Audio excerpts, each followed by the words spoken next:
साबायखर थाबाय जोबोद जोबोद साबायखर थाबाय जोंनि हाबाफारिया थांबाय थागोन साबायखर गुड मर्निं लोगोफोर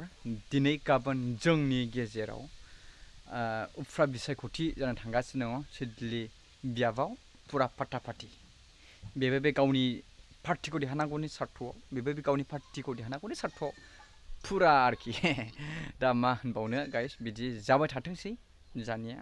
जायखिजाया जोंनि हालामाव बा जोंनि एरियायाव बे उफ्रा बिसायख'थिखौ लोब्बा लानानैनो गामियारिफ्राव नायदिंबायदों गिदिंबायदों बेनिफ्राय प्रमद बर' सारा जोंनि गामियाव 4 नं अदालगुरि बेयाव नायदिंगोन फैगोन दा बेवहाय आङो नुजाहैनो थांनो दा नोंथांमोना जुदि नायनो गोसो आरो मा मा भाषण होलाङो मा मा स्पिच होलाङो आरो मा मा मावनो थांखि लालाङो जुदि नोंथांमोना खोनासंनो लुबैदोंब्ला बा मिथिनो लुबैदोंब्ला चलो भिडिअखौ नायदो आरो माबा आफादगिरि आरो गासैबो बिबानगिरिफोर आङो दिनै गिबि खेब फैनानै नोंथांमोनखौ लोगो मोननानै मोजां मोनदों आरो बेवहाय गासैबो बेवहाय लिरनानै होजोबदों अदालगुरिनि जेंना लामानि जेंना नाकेदारा जोंसार एमइ स्कुलनि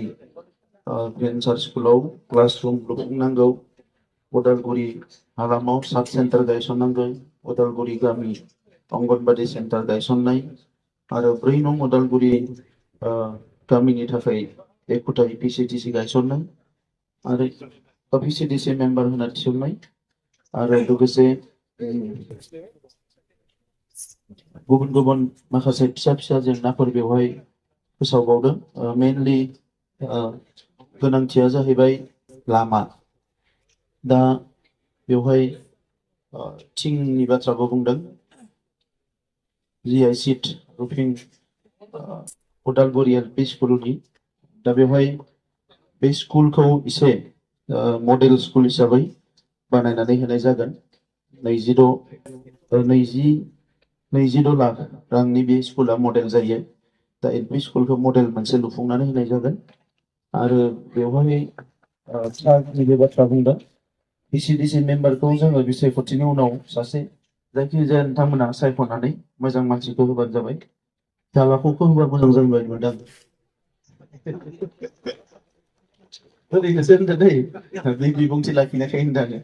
दा बाखि बेवहाय बारा गिदिर गिदिर बाथ्रा लिराखै जियानो जा नोंथांमोनखौ लोगो मोननानै मोजां मोनबाय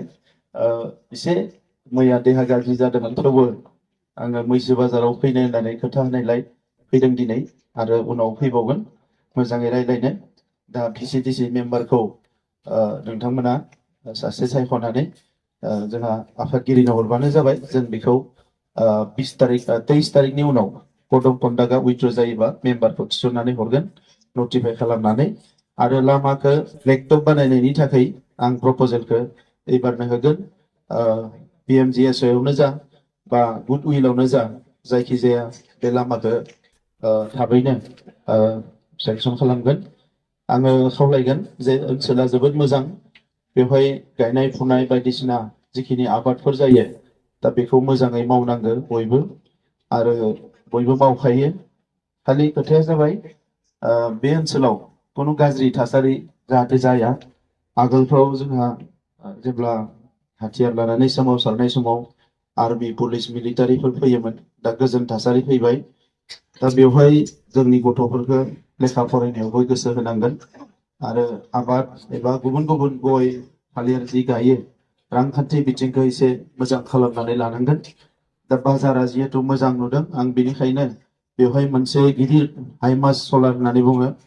दा बे सलार मोनसे गायनानै होगोन जाहाथे हरावबो बेवहाय नोंथांमोना मोजाङै जिरायनो हायो दा बेवहाय नैबे मैसो बाजाराव जोंहा रुपनाथ ब्रह्म गामि सोरां बिथांखि दङ दा बे हिसाबै बेवहाय मोनसे हाइमास सलार आं गायनानै होगोन बेखिनिखौ बुंबाय बारा गोलाव बुंला नङा होमबा उनाव मोजाङै बुंनोसै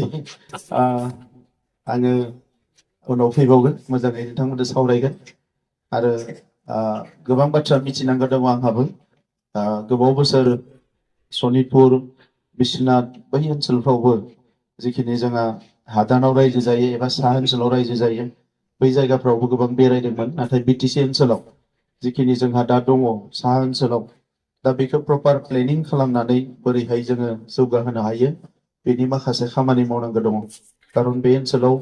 बोरमानि फार्म बानाय मोसौनि फार्म बानाय मैसोनि फार्म बानाय गासैबो बेवहाय बानायनो हायो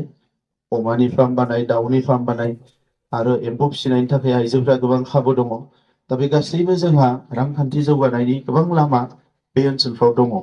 दा बेखौ जों मोजाङै खालामनो हायोबानो जोंनि रांखान्थिया जोबोद जौगालाङो आङो बयनिसिमबो साबायखर बावनानै बाराथ' गोलाव बुंनाङा नङा होमबा भटखौथ' बयबो होखागोन जाहोना जाबाय जे गोजोन फैदों सोलोंथाइनिफ्राय लानानै गोबां खामानिफोर जों मावदों लासै लासैनो दा बेनिखायनो बयबो फैदों गुबुन हारिफ्राबो आगोलफ्राव जेन'बा गोजान गोजान थायोमोन दा गुबुन हारिफ्राबो फैजोब्बाय दा बेखौ नुनानै जोंनि निर्मल कुमार ब्रह्मआ गोबां भटआव देरहागोन ओंखायनो जोंहा बे उदालगुरि आरो जिखिनि गामि दङ बे साहा ओनसोलाव नोंथांमोना एसे मोजाङै रायलायनानै लादो आरो फरेस्ट एफआरएखौथ' जोङो फैगौ 6 मासनि गेजेराव जेसेबां एफआरए मोनबाय बिसोरखौ जोङो रेभिनिउ खालामजोबनो नागिरदों जाहाथे खाजोना होनो हायो बेंक लन लानो हायो बेनिखायनो गासैबो एफआरएखौ जोङो रेभिनिउ खालामजोबनो नागिरदों आं उनाव मोजां रायलायफैगोन दे बुजुबाय थानायखाय आं बारा बुंनो सानाखिसै 13 तारिखै बयबो ज'यै ओंखारनानै फुंनिफ्राय नोंथांमोननि सेन्टारा बबेयाव सिमला बागान बेसेबां गोजान जायो